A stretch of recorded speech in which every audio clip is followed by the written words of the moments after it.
scared. We've met before.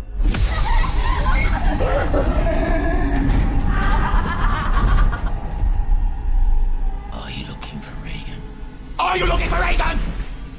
She burns in hell! Regan, strong! Hello, everybody, and welcome to this bonus episode of The Evolution of Horror. This weekend sees the release of a new Exorcist movie. That's The Exorcist Believer, directed by David Gordon Green. Of course, David Gordon Green, who helmed the recent Halloween trilogy, Halloween 2018, Halloween Kills, Halloween Ends. He seems to have carte blanche of every horror franchise these days, because he is now in charge of a brand new trilogy of Exorcist films. Now, I have seen The Exorcist Believer, and I will be giving it a full in-depth review with friend of the pod Stacey Ponder over on Patreon, so you'll be able to listen to that Patreon episode in the next couple of days.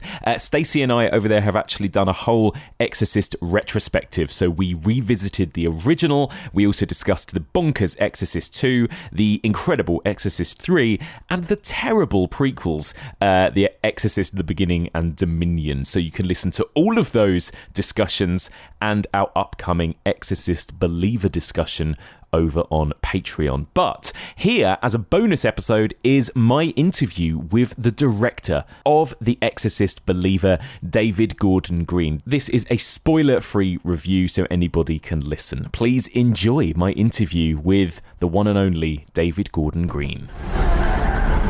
Something's going on with my daughter. No! No! It's happening to my daughter, too. The devil has one wish: Wherever those girls went, they brought something back with them. to make us lose faith, But I believe you can help get our daughters back. to kill it in us. And the devil never gives up.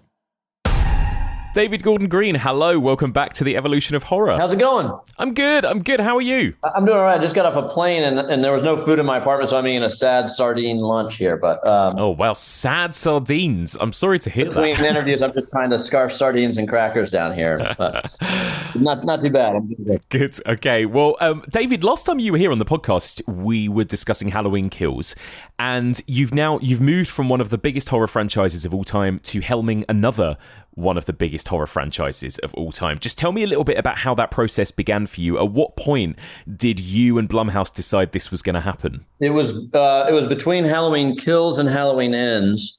Yeah, that's when it was, because we were going into production on Ends and prepping that movie when we decided we should start mapping this out. So what was your approach to it then? Like, did you come at this in the same way that you came at Halloween 2018, where you kind of wanted to reboot and breathe new life into the franchise? That's right. You know, it could be daunting following the footsteps of these master filmmakers like John Carpenter and William Friedkin. But the idea, and I meet kids all the time that haven't seen these movies, and I'm like, I'm taken aback by who would not have seen The Exorcist. And then the young film student will say it's 50 years old, and what they don't realize is that movie withstands the test of time. It's a masterpiece. And like so many movies that we all love, depending on what age you were when you were exposed to it, it can be either really meaningful or really absurd. Or I'm hopeful that this movie can stand on its own, or it could stand as a companion to the original film if you have a great nostalgia for that, because we try to honor that franchise in that way. And so many of Friedkin's techniques were inspirational to us. But you don't need to have seen the movie, you know, and I think that's one of the things that I'm hopeful is this movie could reawaken an awareness of the film that he made in the 70s. And also open up a new legacy for our new trilogy. What is your own relationship and history with The Exorcist 1973? Do you remember when you first came to it? I do, and I was raised in my parents were very strict about the movies I could see, and horror movies were not allowed in the house. And I had seen Nightmare on Elm Street and Friday the 13th and Halloween. I was fascinated by what I was not allowed to see, so I would sneak over to a friend's house. But The Exorcist. Oh, and by the way, I was at a Presbyterian church every Sunday. That was how I grew up. But when I was 14, my parents sent me to a Jesuit Catholic high school. And so those spiritual differences started becoming apparent. Those what I thought were sometimes subtle, sometimes significant differences in a Presbyterian versus a Catholic religion. I also started hearing all these kids talking about The Exorcist. My mom and dad wouldn't let me watch it, but there was a public library that had these cubicles, and you could check out a VHS of the movies and go watch it in the cubicle with your headphones on. And so I watched it over a number of days, maybe 15 minutes at a time, trying not to get caught by my parents for watching the movie. And so it hit me at just the right period of time when Catholic priests were starting to be in my worldview.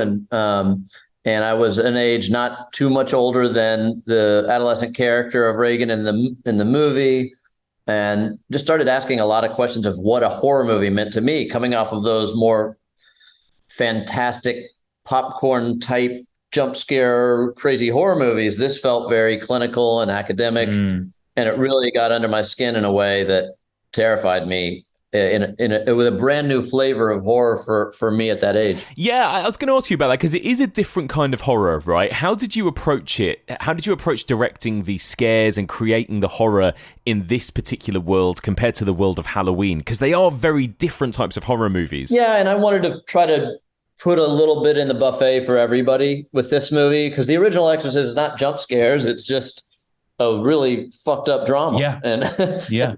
Really brutal things. Friedkin called it a theological thriller. He actually resisted the title horror, from what Linda Blair tells me. So I think that's fascinating. And we look to follow in those footsteps to make it technically very different from certainly the Halloween movies that I'd been involved in, but the tropes and tricks and trends of the horror genre these days, we're kind of defying a lot of that. How much did you want to kind of channel the late, great William Friedkin in this movie in terms of his visual style and the way he directed the original? Because you very much do that in Halloween 2018, right? You're bringing that kind of John Carpenter vibe and style to that movie. We started out with that, and then we kind of deviated. But we have like some stark compositions and clinical performances. We have real police officers playing police officers, real priests playing priests, real doctors and medical personnel playing themselves. So every time you see someone that's not our main character, it's an authentic person with that profession, right?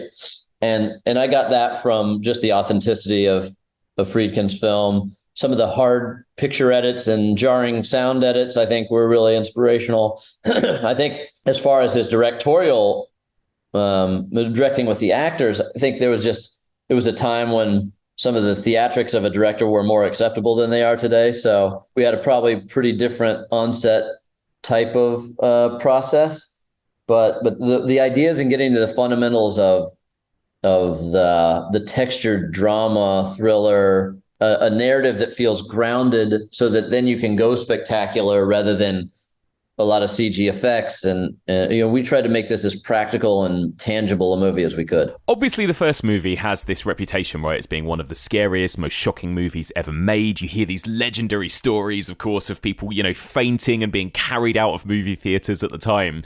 How much were you thinking about that when you were directing this installment? Because obviously, it's been 50 years and audiences have changed, and what they are scared of have changed, right? Were you interested in making this movie as shocking, as transgressive as that original? No, I just don't have that agenda. And I think culture is desensitized, might be the wrong word, might be the right word. But I think I'm not going in for shock value. I think the subject matter is provocative enough. And then with incredible performances, and if your story's strong enough, and the characters of these two young girls, I want to take the journey of their ailment in a way that I find really disturbing and gets under your skin and gives you something to think about. It's funny when you talk about the original Exorcist and people fainting in the theaters, it's when they're watching her get a spinal tap, not because something jumps out of the closet. That's the thing, isn't it? I think it's often not the movie people think it is, that original, and for all of its reputation,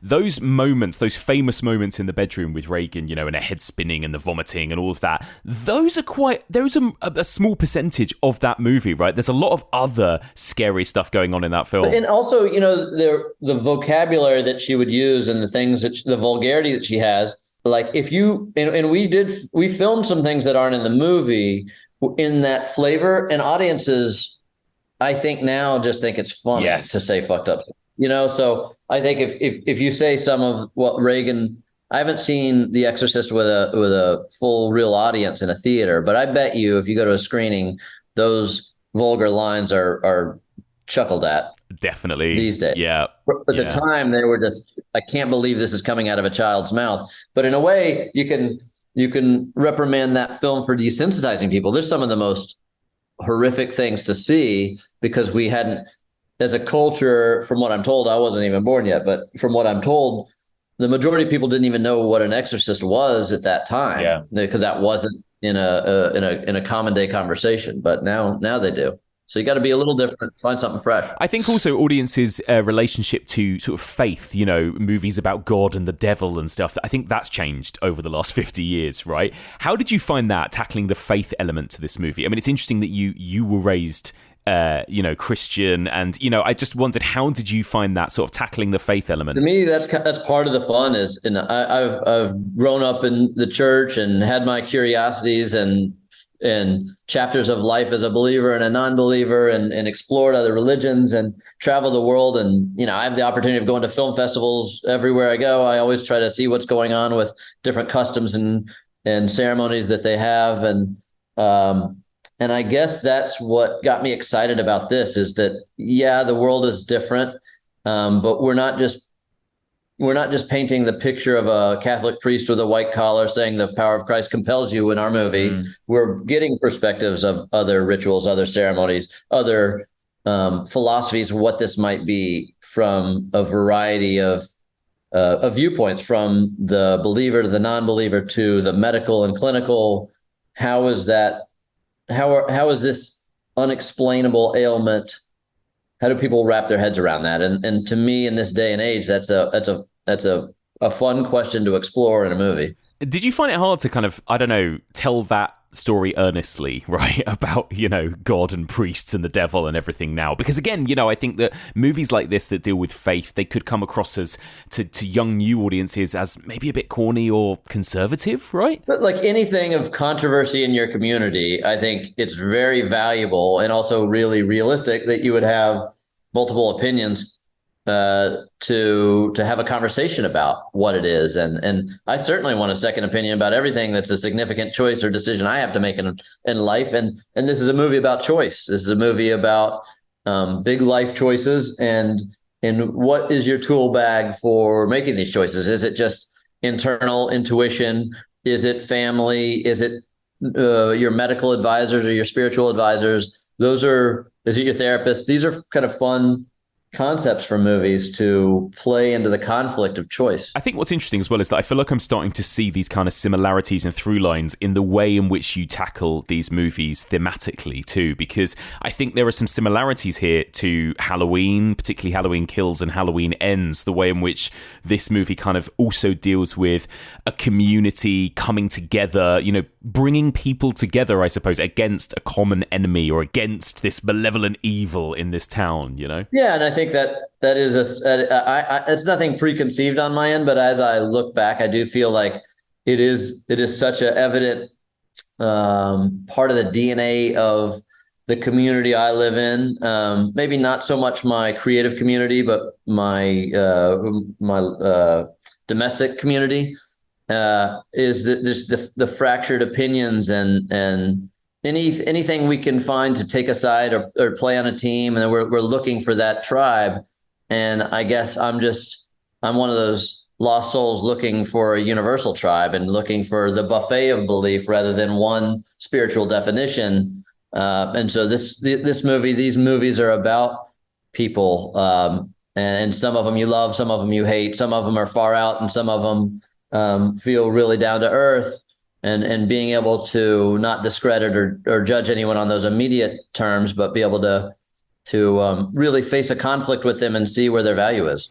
Let's talk about the performances for a minute, because I think I'm really interested to know how you found it directing children in horror, right? You've got these really powerful performances from Olivia O'Neill and Lydia Dewitt as these girls that are possessed. And obviously, you hear these stories about how Friedkin directed Linda Blair and all of that horrific stuff she had to go through. How was it for you, tackling this kind of horror subject matter and working with children? With Lydia and Olivia, they were joyful, and we did a lot of rehearsal. Linda Blair was our consultant on how to kind of prepare for their well-being on set, because we're going to some pretty deep and dark places emotionally. And then we're also subjecting them to 2.5 hours of makeup every day. And then they have to go to school, and then there's limited hours anyway. So the logistics are an uphill battle. But these amazingly talented performers would bring such joy to it. They immediately clicked as friends, and then we all blended as collaborators and looked at these more difficult sequences as an interpretive dance, and trying to bring the emotion and physicality and expression out of these prosthetics and make them still feel like of this species on Earth. Was it mainly prosthetics and practical effects then that you were working with for this entirely? Right. Yeah. There are very, very few digital effects in this movie, usually clean up or augmenting something that we had shot practically. Again, how gross were you able to go with these prosthetics and with these practical effects? Were you ever having to scale anything back, or could you push that horror as far as you wanted? That's the beauty of having a title like this, is you can, there's nobody saying that's too much. On set, we'd have to take a lot of breathers and go outside and take a deep breath or smoke a cigarette or take a walk around the block, because it was stressful. But there wasn't anything from a content standpoint.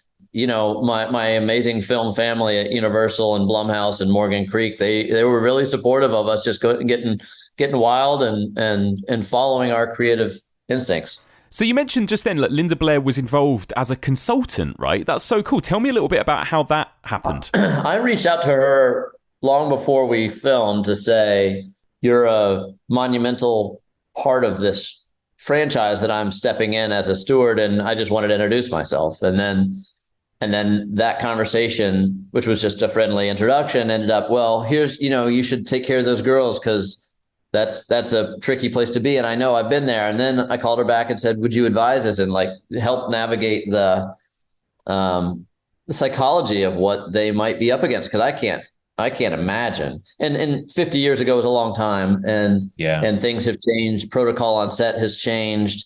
The definition of celebrity has changed.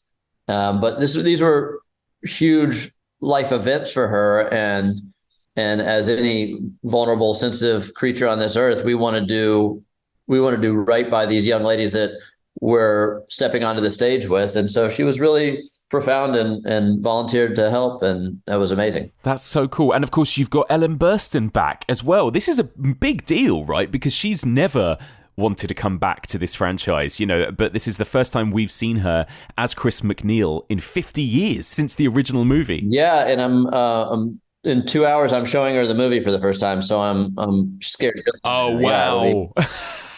No pressure. She called me up yesterday, very excited, very nervous, and that was just so fun to be to get that type of reaction from, or anticipation from, a Hollywood icon that I've always admired. So she was very skeptical when we approached her, and had turned down a lot of offers over the years to be involved in Exorcist movies and sequels. And it was just, for me, it was gaining her trust, having her understand my intentions with my approach here, and then trying to find a narrative for her character that she felt compelled to do, because it was after reading her autobiography that I really got enthusiastic about trying to make this happen, and trying to weave elements from not from her life, but relatable to her life, that we could infuse into Chris. Love it. All right, we're about to run out of time. Final question for you, David. This is the first part of a trilogy, right? As with Halloween, you've got 2 more Exorcist installments. What can you tell us about them? Well, every time I think I've got it locked down, I end up having an idea that I think that beats the last idea I have. So we've got a roadmap, and I keep changing it. And I think what I need to do is just sit on my hands for a month and just process this movie. We finished the movie a week and a half ago. Oh, wow. And I haven't watched the final version with an audience yet. So what I feel like is just I need to accept the final form of the movie, which we worked really hard to make it exactly as you see it. And so I'm really proud of where we are, and through all the challenges and insanity of making any movie, particularly an Exorcist movie, we're here and just want to appreciate the moment and then see how it's received and then make our move from there. Love it. Well, David Gordon Green, thank you so much for your time. Good talking to you.